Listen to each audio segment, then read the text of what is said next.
अदालतें बदस्तूर मुसलमानों के खिलाफ काम कर रही हैं। मुस्लिम नौजवानों को जेलों में डालने का यूएपीए, टाडा, पोटा, मकोका बनाए गए, जिसमें 95% से ज़्यादा तादाद में सिर्फ मुसलमानों को जेलों में ठूंसा गया। 98% मुसलमान उसमें से बाइज्जत बरी हुए। सिद्दीक कप्पन की क्या गलती है? सिद्दीक कप्पन की गलती सिर्फ यह है कि वो मुस्लिम है। नमस्कार, पल पल न्यूज के लिए यह है चोखी बात। मैं हूं हिमांशु कुमार। आज हम बात करेंगे भारत की जुडिशरी यानी न्यायपालिका पर। जिस वक्त आज़ादी आ रही थी और हम नए भारत की रूपरेखा के बारे में सोच रहे थे, तब हमारी आज़ादी के जो लीडर्स थे उन्होंने एक स्वतंत्र न्यायपालिका की कल्पना की थी। एक ऐसी न्यायतंत्र जो सरकार से आज़ाद होगी, जिस पर सरकारी नियंत्रण नहीं रहेगा। सरकारें अगर कुछ गलत करेंगी तो न्यायपालिका उसको रोकेगी, अदालतें उस पर अंकुश लगाएंगी। आज आज़ादी के करीब 70 साल बाद हम जहां खड़े हैं वहां न्यायपालिका की क्या हालत है, उसकी आज हम पड़ताल करेंगे। पिछले लंबे समय से अगर हम देखें तो न्यायपालिका बुरी तरह से नई आर्थिक नीतियों की गुलाम हुई है, वो सरकारों की गुलाम हुई है। न्यायपालिका ने सरकारों के और नेताओं के इशारों पर फैसले देने शुरू किए हैं और सरकारी जो पॉलिसीज हैं उनकी तरफदारी करना शुरू किया है। पिछले कुछ समय से भारत में एक ऐसा निजाम है जो सांप्रदायिकता के आधार पर राजनीति करता है। वो खास तौर से जो बहुसंख्य वर्ग है, हिंदू समुदाय है, उसकी सांप्रदायिकता को भड़काता है। वह उसकी श्रेष्ठता के सिद्धांत पर आधारित अपनी राजनीति करता है और वह अल्पसंख्यकों को दोयम दर्जे का लगातार घोषित करता है, उस पर हमले करता है, दंगे करता है, हिंसा करता है। और सरकार की इस सांप्रदायिक तौर तरीकों का अदालतें समर्थन करती हैं। लंबे समय से हम देखें, मुसलमानों को जिस तरीके से खास दमनकारी कानून बनाकर जेलों में ठूंसने का एक लंबा दौर चला भारत में। यूएपीए, टाडा, पोटा, मकोका बनाए गए, जिसमें 95% से ज़्यादा तादाद में सिर्फ मुसलमानों को जेलों में ठूंसा गया और वो 98% मुसलमान उसमें से बाइज्जत बरी हुए। कोई 10 साल बाद, कोई 16 साल बाद, कोई 23 साल बाद उसमें से बाइज्जत बरी हुए। लंबा दौर चला मुस्लिम नौजवानों को जेलों में डालने का और इसी के साथ साथ आरएसएस और भाजपा से जुड़े लोगों ने देश में बम धमाके किए, चाहे वो मालेगांव हो, मक्का मस्जिद हैदराबाद हो, चाहे वो समझौता एक्सप्रेस हो।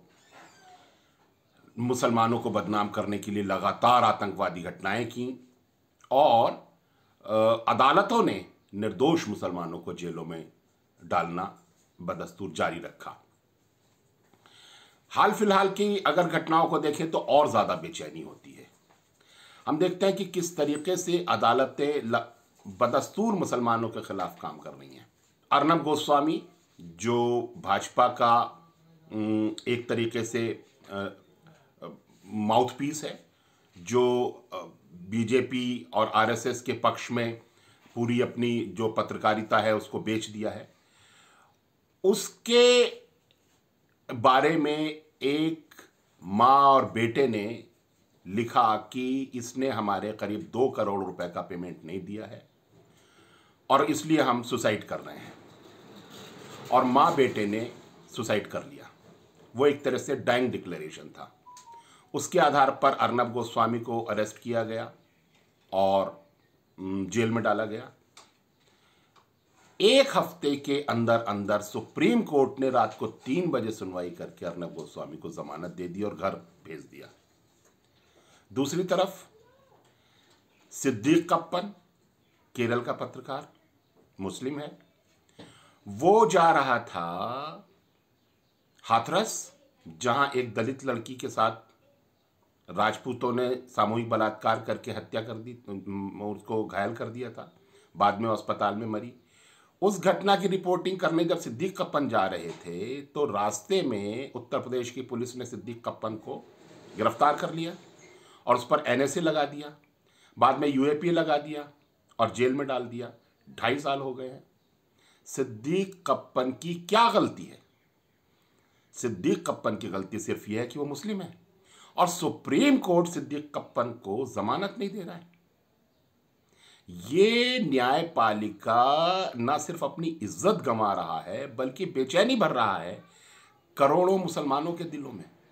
ये हालत बहुत खतरनाक है।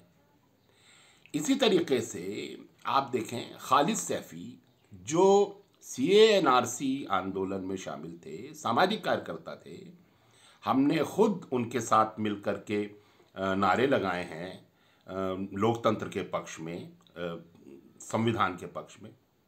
वो घर के नीचे खड़े हुए थे, उनको पुलिस वहाँ से ले गई, चला कर ले गई और अगले दिन हमने देखा कि खालिद सैफी के दोनों पांव टूटे हुए हैं, उनके दोनों पांव में प्लास्टर है। उनको थाने में ले जाकर उनके दोनों पांव तोड़ दिए गए और अदालत ने किसी पुलिस वाले को नोटिस भी नहीं दिया कि आपने हिरासत में लेकर के उनके पांव क्यों तोड़ दिए। और आज तक 2 साल हो गए वो जेल में है, उनको जमानत नहीं दी जा रही है। उमर खालिद JNU के पढ़े हुए, उन्होंने आदिवासियों पर PhD की है, उनको फर्जी इल्ज़ाम में जेल में डाल दिया, उनको सुप्रीम कोर्ट जमानत नहीं दे रही है। इसी तरीके से आदिवासी इलाकों में जब हम देखते हैं तो वहाँ हजारों आदिवासी ऐसे हैं जो जेलों में डाल दिए गए हैं फर्जी इल्ज़ामों में और वो बरी होते हैं, उनके खिलाफ कोई सबूत नहीं है, कोई उनकी गलती नहीं है, वो बरी होते हैं। एक बार बरी होते हैं, दोबारा फिर उनको पुलिस उठाकर जेल में डाल देती है, वो दोबारा बरी होते हैं, फिर डाल दिया जाता है। मैं छत्तीसगढ़ के बस्तर इलाके में जाता हूँ, काम करता हूँ, रहता हूँ, गांव वालों से मिलता हूँ, आदिवासियों से। मैंने ऐसे मामले देखे हैं जहां एक एक आदमी को 4-4 बार जेल में डाला गया है और वो बार बार बरी हो जाते हैं, अदालत उनको बरी कर देती है और फिर उनको जेल में डाल दिया जाता है। सोनी सोरी, आदिवासी महिला सरकारी टीचर, उन्होंने जब सरकारी जुल्मों के खिलाफ आवाज़ उठाई तो उनको जेल में डाल दिया गया और उनके प्राइवेट पार्ट्स में पुलिस के सुपरिंटेंडेंट ऑफ पुलिस ने, अंकित गर्ग ने, पत्थर भर दिए और उनको बिजली के झटके दिए और उनके ऊपर 7 फर्जी मामले बना दिए। उनके भतीजे जो आदिवासी पत्रकार हैं, लिंगा कोड़ोपी, उनको भी पुलिस SP के घर में ले गए और वहाँ उनके एनस में मिर्च और तेल से डूबा हुआ डंडा घुसा दिया जिससे उनकी इंटेस्टाइन फट गई, उनको भी जेल में डाल दिया गया। दोनों को 2.5 साल बाद सुप्रीम कोर्ट ने जमानत दी। अभी 7 केस में सोनी सोरी बरी हो चुकी हैं, 3 केस में लिंगा कोड़ोपी बरी हो चुके हैं, लेकिन उनका टॉर्चर करने वाले और उनको फर्जी केसों में फंसाने वाले पुलिस के अधिकारियों के खिलाफ कोई अदालत का फैसला नहीं आया कि जिसने इन निर्दोष लोगों को फर्जी इल्ज़ामों में जेल में डाला और इनका टॉर्चर किया, उनके खिलाफ भी कार्रवाई हो। जिन आदिवासियों को फर्जी इल्ज़ामों में जेलों में डाला गया, जो बार बार बरी हुए, उनके खिलाफ भी आज तक कोर्ट ने कोई फैसला नहीं दिया कि इन आदिवासियों को बिना बात के जो झूठे इल्ज़ाम हैं उसमें जेल में डालने वाले अधिकारियों के खिलाफ कार्रवाई हो, आदिवासियों को कंपनसेशन दिया जाए। ये जो हालत इस वक्त अदलिया की है, जो अदालतों की है, उसका परिणाम ये हो रहा है कि जो हमारे पॉलिटिशियंस हैं वो बिल्कुल क्रिमिनलों की तरह बर्ताव कर रहे हैं। वो एक के बाद एक जनता के खिलाफ फैसले ले रहे हैं, ऐसे फैसले ले रहे हैं जिसमें जनता की मौत हो जाए, चाहे वो लॉकडाउन हो जिसमें लाखों मजदूरों को पैदल चलना पड़ा, जिसमें सैकड़ों मजदूरों की मौत हो गई, चाहे वो नोटबंदी जैसा बेवकूफ़ी भरा फैसला हो जिसमें अर्थव्यवस्था नष्ट हो गई, लोगों को लाइनों में लगना पड़ा अपना ही पैसा निकालने के लिए, उसमें लोगों की 100 से ज़्यादा की मौत हो गई, चाहे वो दूसरे कोई भी फैसले हों, चाहे वो दिल्ली में CA/NRC आंदोलन पर हमला हो। अदालतें अपना जो काम नहीं कर रही हैं उसकी वजह से जो पॉलिटिशियंस हैं वो मनमानी करने की उनको आज़ादी मिल गई है, जनता के खिलाफ फैसले लेने की आज़ादी मिल गई है, जुल्म करने की आज़ादी मिल गई है और पूरे के पूरे समुदायों को डराने और उन्हें दहशत में रखने की आज़ादी मिल गई है। आज दलित दहशत में है, आदिवासी दहशत में है, मुस्लिम दहशत में है। ऐसे दहशत का माहौल बनाने की आज़ादी अदालतों की नाकामी से हो रही है। अदालतें चाहें तो आज ही ऐसे फैसले दे दें कि ये सत्ता में बैठे हुए लोग जो लगातार जनता के खिलाफ फैसले ले रहे हैं, जनता को दहशत में डाल रहे हैं, वो एक दिन में सुधर जाएंगे। लेकिन अदालतें इन पॉलिटिशियंस के सामने, नेताओं के सामने बिल्कुल नतमस्तक हैं, आत्मसमर्पण कर दिया है, सरेंडर्ड है और इसकी वजह से पूरी की पूरी जो डेमोक्रेसी है वो मीनिंगलेस हो गई है। जनता को लगता नहीं है कि देश में डेमोक्रेसी है, देश में न्याय, अदालत, संविधान और कानून का राज है। अगर हमें संविधान को बचाना है, कानून को बचाना है, लोकतंत्र को बचाना है तो अदालतों को अपना रोल पहचानना पड़ेगा और उस पर अमल करना पड़ेगा, वरना हमारे सामने एक बहुत भयानक संकट आने वाला है।